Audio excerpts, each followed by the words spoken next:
کبھی ایسا ہوتا ہے نا کہ سستی اور ذمہ داری کے بیچ میں انسان پھنس جاتا ہے۔ اچھا، آج ہم ایک ایسی ہی کہانی پر بات کریں گے، ایک بکری کی کہانی جس کا نام ہے چمیلی۔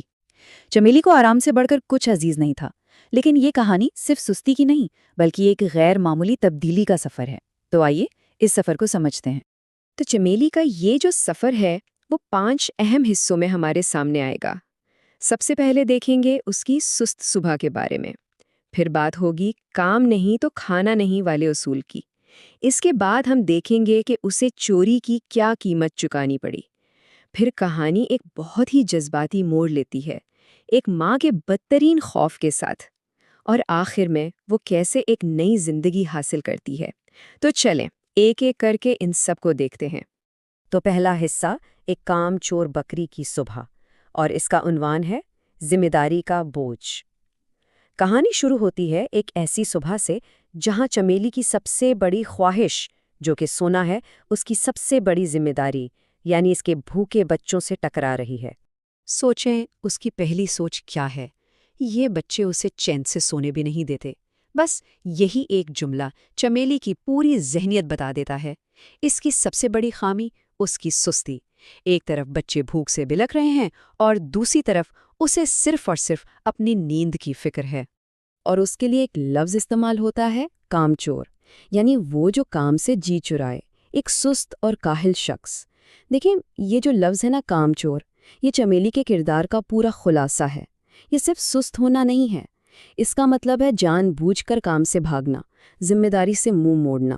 اور سچ پوچھیں تو چمیلی کے لیے سارا دن سونے سے زیادہ اچھی چیز کوئی تھی ہی نہیں۔ آگے بڑھتے ہیں دوسرے حصے کی طرف، کام نہیں تو کھانا نہیں، اور یہاں ہم دیکھیں گے 3 مواقع اور 3 انکار۔ تو اب کہانی میں آگے یہ ہوتا ہے کہ چمیلی کو موقع ملتا ہے اپنی اس سستی پر قابو پانے کا۔ اسے محنت کر کے کھانا کمانے کے کئی راستے نظر آتے ہیں، لیکن پتہ ہے کیا؟ ہر بار اس کا جواب ایک ہی ہوتا ہے، انکار۔ اور یہ 3 مواقع کون سے تھے؟ پہلا موقع اسے ایک بیل دیتا ہے کہ باغ کو پانی دو، اس کی حفاظت کرو اور بدلے میں کھانا لے لو۔ پھر وہ بکریوں کے گھر جاتی ہے جہاں اسے پتہ چلتا ہے کہ بھئی باقی بکریاں تو دودھ دے کر اپنا کھانا کما رہی ہیں۔ اور پھر تیسرا موقع ہریا نامی ایک انسان کی طرف سے آتا ہے جو اسے سیدھا سیدھا کہتا ہے کہ دودھ دو اور روز اچھا کھانا کھاؤ۔ تو دیکھیں ایک پیٹرن نظر آ رہا ہے نا، پہلے بیل، پھر دوسری بکریاں اور آخر میں ایک انسان، سب اسے کام کا موقع دے رہے ہیں، لیکن ہر بار چمیلی کا جواب ایک ہی رہتا ہے اور اس کی سستی وہ اور پکی ہوتی جاتی ہے۔ تو چمیلی کا انتخاب کیا تھا، کام کی تمام پیشکشوں کو ٹھکرا کر ایک آسان راستے کی تلاش جاری رکھنا۔ اور دیکھیں یہ کوئی انجانے میں ہوئی غلطی نہیں تھی، چمیلی یہ سب جان بوجھ کر رہی تھی۔ وہ اپنی آنکھوں سے اپنے بچوں کی بھوک دیکھ رہی تھی، لیکن پھر بھی اس نے ذمہ داری کے بجائے آرام کا راستہ چنا۔ تو اب آتے ہیں تیسرے حصے پر، چوری کی قیمت، آسان راستے کا مشکل نتیجہ۔ تو جب محنت نہیں کرنی تو آسان راستہ کیا ہے؟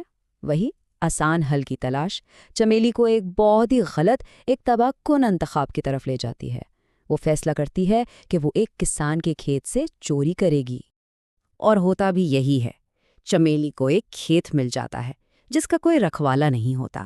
وہ خوب پیٹ بھر کر کھاتی ہے، اپنے بچوں کے لیے بھی تھوڑا بہت لے لیتی ہے، اور پھر آرام سے ایک درخت کے نیچے جا کر سو جاتی ہے۔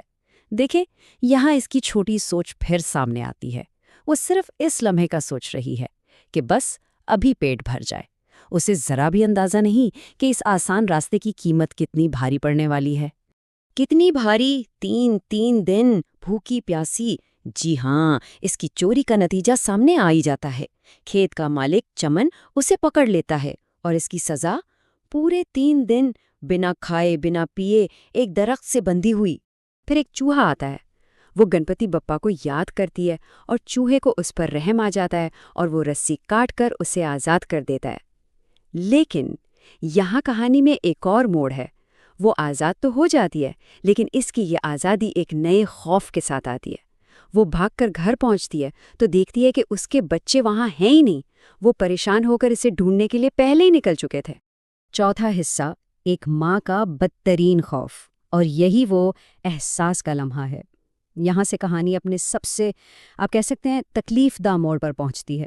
چمیلی آزاد تو ہے لیکن بالکل تنہا ہے، اور اب اسے ایک ایسی خبر ملنے والی ہے جو اس کی پوری دنیا کو ہلا کر رکھ دے گی۔ تو اس کی بے چین تلاش شروع ہوتی ہے۔ وہ گھر پہنچتی ہے، بچے غائب۔ اسے وہی بیل بتاتا ہے کہ اس کے بچے اپنی کامچور ماں سے شرمندہ ہو کر چلے گئے ہیں۔ سوچیں ذرا اس کی حالت، ایک تو بچوں کی فکر اور اوپر سے یہ تانا کہ وہ ایک کامچور ماں ہیں۔ یہ لفظ اس کے دل میں جیسے تیر کی طرح لگتا ہے، اور وہ ان کا پیچھا کرتے کرتے کہاں پہنچتی ہے؟ ہریا کے گھر۔ جی وہی ہریا جس کی کام کی پیشکش اس نے ٹھکرائی تھی۔ اس کا خوف اب شرمندگی اور پچھتاوے میں بدل چکا تھا۔ وہاں ہریا چمیلی کو بتاتا ہے کہ ہاں اس کے بھوکے بچے آئے تھے، اس نے انہیں کھانا کھلایا، لیکن جب وہ یہاں سے گئے تو انہیں ایک شیر نے پکڑ لیا، اور یہی وہ لمحہ ہے جو سب کچھ بدل دیتا ہے۔ ہریا اصل میں اسے سبق سکھانے کے لیے ایک جھوٹ بولتا ہے، لیکن یہ ایک ایسا جھوٹ تھا جو چمیلی کو اندر تک مکمل طور پر توڑ کر رکھ دیتا ہے۔ اس کے ذہن میں صرف ایک ہی بات گونجتی ہے، بچوں کی موت کی ذمہ دار وہ خود ہے۔ بس اسی لمحے حقیقت اس پر بجلی بن کر گرتی ہے۔ اسے پہلی بار اپنی سستی کا اصل نتیجہ اپنی آنکھوں کے سامنے نظر آتا ہے۔ وہ سمجھ جاتی ہے کہ اس کے آرام کی خواہش نے اس سے اس کا سب کچھ چھین لیا ہے۔ یہ صرف پچھتاوا نہیں تھا، یہ اس کی روح کی بیداری تھی۔ اور اس بیداری کے بعد ہم کہانی کے آخری حصے میں داخل ہوتے ہیں، ایک نئی زندگی کا حصول۔ تبدیلی اب مکمل ہو چکی ہے۔ یہاں چمیلی کی اس نئی سوچ کا امتحان ہوتا ہے اور اسے امید کی ایک کرن نظر آتی ہے۔ جس وقت چمیلی اپنے غم میں ڈوبی ہوتی ہے، اس کے بچے اس کے پیچھے زندہ سلامت آ کھڑے ہوتے ہیں۔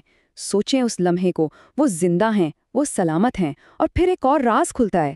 یاد ہے وہ چوہا جس نے اس کی رسی کاٹی تھی؟ وہی چوہا، اسی نے اس کے بچوں کو بھی شیر سے بچایا تھا۔ مطلب رحم دلی کا ایک چھوٹا سا عمل 2 بار زندگی بچا گیا۔ اور اس کی تبدیلی کو سمجھنے کے لیے اس کے اپنے الفاظ سے بہتر کچھ نہیں۔ پہلے اس کی سوچ کیا تھی؟ یہ بچے سے چین سے سونے بھی نہیں دیتے، اور اب اس کی سوچ کیا ہے؟ میں اپنے بچوں کے ساتھ ہمیشہ یہاں کام کرنا چاہتی ہوں۔ یہ صرف 2 جملوں کا فرق نہیں ہے، یہ ایک پوری شخصیت کی، ایک پوری سوچ کی تبدیلی ہے۔